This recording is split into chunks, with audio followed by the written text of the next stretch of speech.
Hello, good morning बच्चों। जैसा कि हम unit 4 chemical bonding and molecular structure में स्टडी कर रहे हैं, आज हम लुईस बॉन्ड स्ट्रक्चर, लुईस बिंदु सूत्र और बंधन सूत्र कैसे बनाते हैं ये समझेंगे। जिसके कुछ हमने आपको जो नोट्स हैं पीडीएफ में, उनके नोट पीडीएफ में आपको दिए हैं, वहाँ से आप नोट करेंगे और समझ यहाँ से लेंगे। जैसे कैसे बनाते हैं वो सीखेंगे। जैसे C2H5OH है। अब C2H5OH का हमको bond structure, Lewis dot structure बनाना है, लुईस बिंदु सूत्र बनाना है। तो हमको पहले पता होना चाहिए कि कार्बन का एटॉमिक नंबर 6 होता है, हाइड्रोजन का 1 होता है और ऑक्सीजन का 8 होता है। अब इन एटॉमिक नंबर के आधार पर हमने ये देखा कि इनके बाहरी कोश में 2,4 लिखते हैं, तो बाहरी कोश में 4 हैं कार्बन के, हाइड्रोजन के बाहरी कोश में 1 है और ऑक्सीजन के बाहरी कोश में 2,6 इलेक्ट्रॉन है। अब हम ये देखते हैं कि इसको 4 इलेक्ट्रॉन की ज़रूरत है, इसे केवल 1 इलेक्ट्रॉन की ज़रूरत है ऑक्टेट पूरी करने के लिए, हीलियम की तरह हो जाएगा। इन दोनों, इसको 4 की ज़रूरत है तब 8 होंगे और इसको 2 की ज़रूरत है तब 8 होंगे। तो इसको ऑक्सीजन को 2 एटम के बीच में रखेंगे, कार्बन को 4 एटम के बीच में रखेंगे और हाइड्रोजन को बिल्कुल साइड में रखेंगे।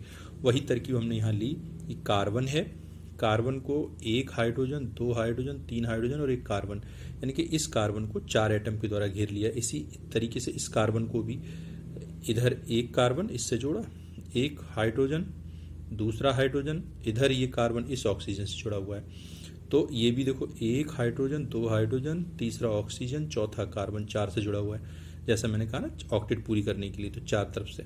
ऐसी ऑक्सीजन को 2 एटम से घेरा है, ऑक्सीजन को इधर कार्बन से घेरा है और इधर हाइड्रोजन से घेरा है, और हाइड्रोजन को बिल्कुल साइड में लगाया क्योंकि 1 इलेक्ट्रॉन की जरूरत है। ये तरकीब हमको ध्यान रखनी पड़ेगी।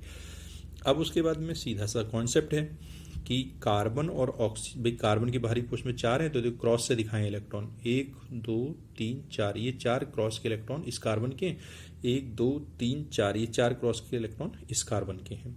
इलेक्ट्रॉन एक जैसे होते हैं, भिन्नता दिखाने के लिए ऐसा किया है। और हाइड्रोजन का इलेक्ट्रॉन को हमने गोल से दिखाया है। तो हाइड्रोजन के 1 इलेक्ट्रॉन, अब क्या करेगा हाइड्रोजन, कार्बन से 1 ले लेगा, इसके 2 हो जाएंगे, ये भी कार्बन से 1 ले लेगा, 2 हो जाएंगे। इस तरीके से ये हाइड्रोजन भी 2 कर लेगा, ये हाइड्रोजन भी और ये हाइड्रोजन भी, और ये हाइड्रोजन भी इस ऑक्सीजन से लेकर अपनी आउटपुट पूरी कर लेगा, 2 हो जाएंगे। हाइड्रोजन के तो 2 हो गए।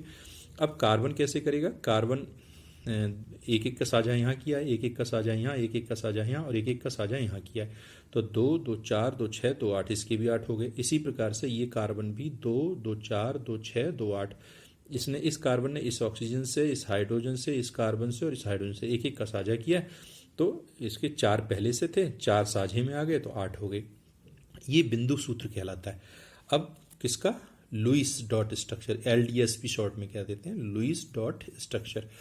अब बॉन्ड कैसे बनेगा, कार्बन और हाइड्रोजन के बीच में 1-1 इलेक्ट्रॉन का साझा हुआ है, सहसंयोजी बंध इधर भी, सहसंयोजी बंध इधर भी, जो 1-1 साझे से बन रहे हैं उसमें 1-1 सहसंयोजी बंध बन रहा है। कार्बन कार्बन के बीच में 1 का साझा हुआ, कार्बन ऑक्सीजन के बीच में साझा हुआ, ऑक्सीजन और हाइड्रोजन के बीच में। तो ये बंधन सूत्र कहलाता है। जब भी लुईस सूत्र पूछा जाएगा तो लुईस स्ट्रक्चर और बॉन्ड स्ट्रक्चर दोनों ही हमको बनाने पड़ेंगे। इसी प्रकार से कुछ एक अलग टाइप का होता है, थोड़ा इसको ध्यान से देखना पड़ेगा, आता भी है, इंपॉर्टेंट भी। Al2Cl6। अब Al2Cl6 बनाना है तो एल्यूमिनियम का 13 होता है, 2 8 3, इसके बाहरी कोश में 3 है। क्लोरीन के 17, 2 8 7, इसके बाहरी कोश में 7 हैं। इसको 8 पूरे करने हैं, तो अब इसको भी 8 पूरे करने, तो इसको 5 इलेक्ट्रॉन चाहिए और इसको 1 चाहिए।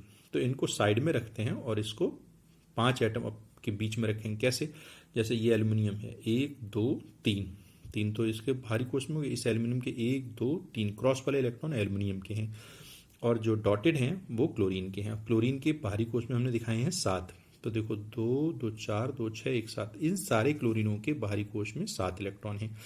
अब ये क्या करेगा, ये वाला एल्यूमिनियम और ये क्लोरीन 1-1 इलेक्ट्रॉन का साझा कर लेगा, इधर ये 1-1 का साझा करेगा, इधर ये 1-1 का साझा करेगा। तो इस तरीके से इस एल्यूमिनियम के 2 2 4 और 2 6 इलेक्ट्रॉन हो जाएंगे। इसको 2 की और जरूरत है तो वो 2 इलेक्ट्रॉन यहाँ से ले लेगा, इस वाली क्लोरीन से। तो इस तरीके से इसके बाहरी कोश में 8 हो जाएंगे, 2 क्लोरीन से लेगा। इसी प्रकार से इस एल्यूमिनियम में, ये एल्यूमिनियम इस क्लोरीन से 1-1 इलेक्ट्रॉन का साझा कर रहा है, ये एल्यूमिनियम इस क्लोरीन के 1-1 इलेक्ट्रॉन से साझा कर रहा है। यहाँ ये वाला एल्यूमिनियम इस क्लोरीन से 1-1 इलेक्ट्रॉन का साझा कर रहा है। लेकिन तो इस तरीके से 2 2 4 2 6 हो रहे हैं, तो 8 करने के लिए इस वाले क्लोरीन से ये 2 इलेक्ट्रॉन ले लेगा। तो कहने का आशय ये है, ये जो क्लोरीन है, ये जो ब्रिज बना रहे हैं, ये ब्रिज बनाएंगे।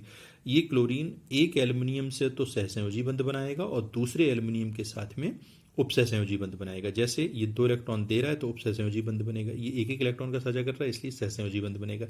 यहाँ देखेंगे तो यहाँ ये एक एक इलेक्ट्रॉन का साझा कर रहा है तो एक सहसंयोजी बंध, और यहाँ दो दो इलेक्ट्रॉनों का साथ, दो इलेक्ट्रॉनों का एक तरफा, 2 इलेक्ट्रॉन केवल एक ही एटम दे रहा है। कौन दे रहा है? क्लोरीन दे रहा है, एल्यूमिनियम नहीं दे रहा है, तो ये उपसहसंयोजी बंध बनेगा। तो ये कहलाता है बॉन्ड स्ट्रक्चर। तो यहाँ ध्यान रखेंगे कि 1 2 3 4 क्लोरीन तो टर्मिनल है, टर्मिनल पे लगे हुए हैं, क्योंकि इनको एक इससे ले लेगा, एक इससे ले लेगा, इसके 8, एक इससे 8 हो गए। लेकिन जब ये एल्यूमिनियम को 8 पूरे करने के लिए इस जो ब्रिज क्लोरीन है इसके साथ वो सहसंयोजी बंध भी बनाएगा और इसी के साथ वो उपसहसंयोजी बंध बनाएगा। जैसे मैंने आपको यहाँ समझाया, एल्यूमिनियम इस क्लोरीन के साथ, इस क्लोरीन के साथ सहसंयोजी बंध, ये एल्यूमिनियम इन दोनों क्लोरीन के साथ सहसंयोजी बंध, लेकिन ये एल्यूमिनियम इस क्लोरीन के साथ सहसंयोजी बंध और ये क्लोरीन इस एल्यूमिनियम के साथ उपसहसंयोजी बंध, ये वाला क्लोरीन इसके साथ सहसंयोजी बंध और इसके साथ उपसहसंयोजी बंध बना रहा है।